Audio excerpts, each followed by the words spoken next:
लंबू giraffe पढ़ाई में बहुत अच्छा था। वो हमेशा ही अव्वल आता था और अपने माँ बाप का नाम रोशन करता था। इस बार 7वीं की परीक्षा में वो अव्वल आया था। हम तुमसे बहुत खुश हैं बेटा, तुमने हमारा नाम रोशन किया है। ये लो हमारी तरफ से ये तोहफा। मीठी उसकी तरफ एक तोहफा बढ़ाती है।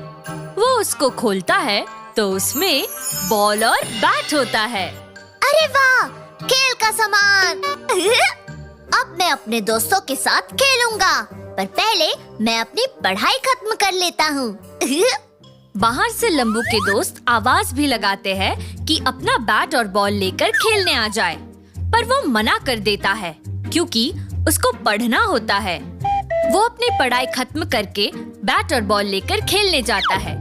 जैसे जैसे सब क्रिकेट खेलने लगते हैं, वैसे वैसे लंबू को बहुत मजा आने लगता है। तू तो कुछ कदम में ही रन बना लेता है। हमारा छोटा सा खिलाड़ी मिनी भैंस इतना तेज नहीं दौड़ सकती। अरे इसमें मैं क्या करूं? ये तो टीम बांटने से पहले देखना चाहिए था ना। शाम होने लगती है। सब धीरे धीरे घर जाने लगते हैं। बस लंबू और किट्टू ही मैदान में रह जाते हैं। चल यार, मैं भी जाता हूँ अब। अरे थोड़ी देर और खेलते हैं ना। तू तो वैसे ही हमेशा अव्वल आता है। क्या करेगा इतना पढ़कर? चल थोड़ी देर और खेल लेते हैं। हाँ यार, बात तो सही कह रहा है। मैं फालतू में ही इतना मेहनत करता हूँ। अव्वल तो मैं सालों से ही आ रहा हूँ। चल खेल ही लेते हैं। रात सी होने लगती है, पर लंबू और किट्टू घर जाते ही नहीं है। लंबू की माँ मीठी लंबू को ढूंढते हुए आती है। क्या बात है, घर नहीं आना है क्या? इसलिए नहीं दिलाया था ये बैट एंड बॉल। अभी के अभी घर चलो। अरे खेलने दो ना माँ, मैं वैसे भी अव्वल तो आता ही हूँ। तो इस बार भी अव्वल ही आऊंगा। बिना पढ़े अव्वल नहीं आओगे, अब घर चलो। वो उसे डांटते डांटते घर ले जाती है और पढ़ने को कहती है। अब तो मैं थक गया माँ, अब मैं कल ही पढ़ूंगा।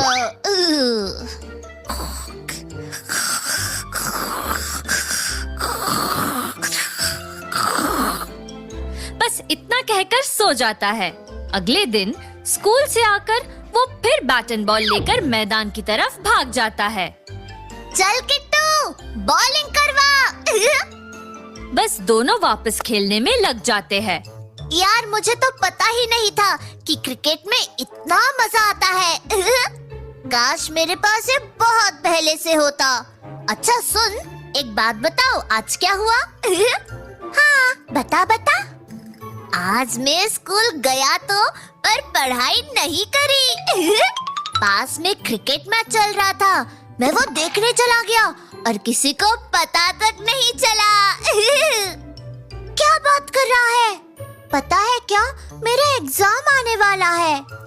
एग्जाम तो मेरा भी आने वाला है, पर मैं तो बिना पढ़े भी अव्वल ही आऊंगा। वो दोनों फिर से खेलने लग जाते हैं। लंबू का मन पढ़ाई लिखाई से बिल्कुल हट चुका होता है। जल्द ही एग्जाम भी आ जाता है और लंबू को कुछ नहीं आ रहा होता है। वो इधर उधर देखने की कोशिश करता है। इस बार लगता है मैम ने किसी दूसरी किताब से पेपर बना दिया है। चलो जितना आता है उतना ही लिख देता हूँ। इस बार सारे टीचर्स ने यही किया है। जब मुझे ही नहीं आ रहा, जबकि मैं तो अव्वल आता हूँ, तो बाकियों को तो आ ही नहीं रहा होगा। जल्द ही एग्जाम खत्म होता है और रिजल्ट का दिन आता है। इस बार तो कमाल ही हो गया, जो कभी नहीं हुआ वो हो गया। लंबू को लगता है इस बार उसने कुछ ज्यादा ही अच्छा किया है। इस बार तो उसे इनाम मिलेगा। हाँ, तो इस बार हुआ ये है कि लंबू। इतना सुनते ही लंबू बड़ी अकड़ के साथ सर की तरफ बढ़ने लगता है कि उसके लिए तालियां बजेंगी। नत्थु तोता फिर आगे बोलता है। हाँ, तो मैं ये कह रहा था कि लंबू इस बार हर विषय में फेल हुआ है। उसको सब में 0 मिला है। इसी कारण लंबू अब एक क्लास पीछे कर दिया जाएगा। उसने अपने स्कूल में फेल होने का रिकॉर्ड बनाया है। उसके लिए तालियां! ये सुनते ही लंबू एकदम सदमे में आ जाता है और बाकी सब बच्चे हंसने लगते हैं। पर इस बार तो पेपर भी दूसरी बुक से था ना? इसने कहा दूसरी बुक से था। सारे पेपर्स अपने ही बुक से थे। तुमने पढ़ाई की होती तो पता होता ना। ये सब सुनकर लंबू शर्म से गर्दन नीचे कर लेता है। थोड़ी देर में छुट्टी हो जाती है और वो घर पहुंचता है। घर जाकर वो बहुत रोता है, रोते ही जाता है।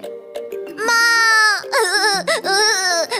माँ, मैं समझ गई, मेरे पास फोन आ चुका है।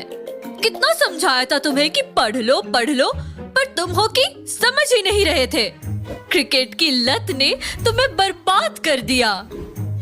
पर माँ, मुझे वो खेलने में बहुत ही मजा आता है। मैं क्या करूँ?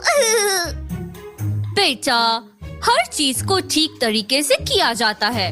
हर चीज को थोड़ा थोड़ा समय दिया जाता है, खेल और पढ़ाई को भी। अपनी माँ की बातें लंबू को समझ आ रही थी। अब वो हमेशा क्रिकेट और पढ़ाई में तालमेल बनाकर चलने लगता है। फिर एग्जाम्स आते हैं और वो बहुत मेहनत से पढ़ाई करने लगता है। अरे लंबू, आजा खेलने। पढ़ाई तो होती रहती है। नहीं, मैं अभी नहीं आऊंगा। पहले जितना माँ ने कहा है, मैं उतनी पढ़ाई खत्म करूंगा, फिर आऊंगा। फिर वो बहुत देर तक पढ़कर अपनी पढ़ाई पूरी करता है और खेलने जाता है। अपनी माँ का कहा मानकर थोड़ी देर में वापस भी आ जाता है। इस बार जब रिजल्ट आता है, वो सच में बहुत अच्छे नंबरों से पास होकर अपना रिकॉर्ड बना लेता है। इस बार कमाल हो गया। लंबू इतने अच्छे नंबर लाया है जितना हमारे स्कूल में आज तक कोई नहीं लाया। इस बार उसकी वजह से उसका और हमारा नाम शहर के अखबार में छपेगा। और हाँ, एक बात और, वो अच्छा क्रिकेट भी खेलता है, इसलिए उसे स्कूल की क्रिकेट टीम में भी लिया जाएगा। ये सुनकर सब लोग लंबू के लिए खूब तालियां बजाते हैं और सबको उस पर बहुत गर्व होता है। पढ़ाई के साथ साथ खेलना भी बहुत जरूरी होता है, पर अपने उज्जवल भविष्य के लिए दोनों को कितना कितना समय देना है, ये हमारी समझदारी